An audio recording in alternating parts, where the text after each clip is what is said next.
Early one morning, just as the sun was rising, I heard a maid sing in the valley below.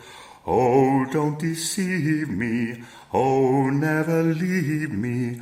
How could you use a poor maiden so? Family traits. Mary Welsh was one of my great-great-grandmothers, who was quite different from all the others. She was born in 1820 or thereabouts into a Somerset family essentially dubious, itinerant aglabs, much muck, not at all salubrious, and at the age of 18 had a son illegitimate, my great-grandfather Thomas.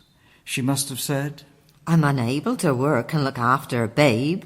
What calamity has fallen upon us? As law-abiding paupers, we sought refuge in Taunton's workhouse, and right from the start, with a broken heart, I found brute force could be applied without remorse, and strict rules enforced with common spite were part of life in the Union spike." Then I found that this country maid, the daughter of a hedger and ditcher, had caused an account in a heavy black punishment ledger. Mary Welsh, locked up after declining to unpick old tarred rope and refusing to be disciplined. Thereafter, no mention of her anywhere. It seems she vanished into thin air.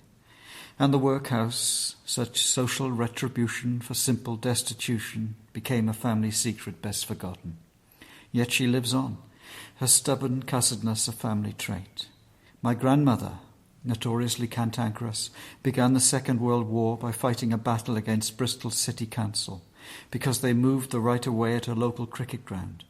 And in a prolonged fight, they found that Granny's plain nasty propensities were almost as bad as the Luftwaffe's incendiaries.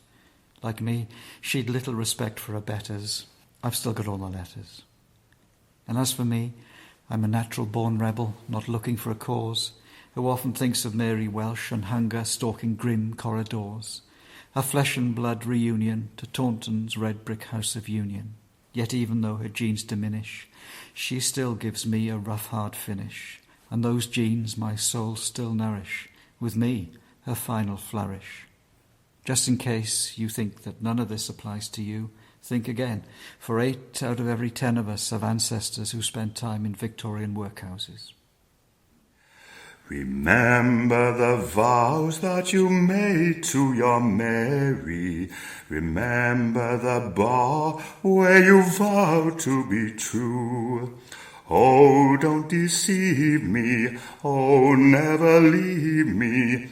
How could you use a poor maiden so? Thus sung the poor maiden, her sorrow bewailing. Thus sung the poor maid in the valley below. Oh, don't deceive me, oh, never leave me. How could you use a poor maiden so?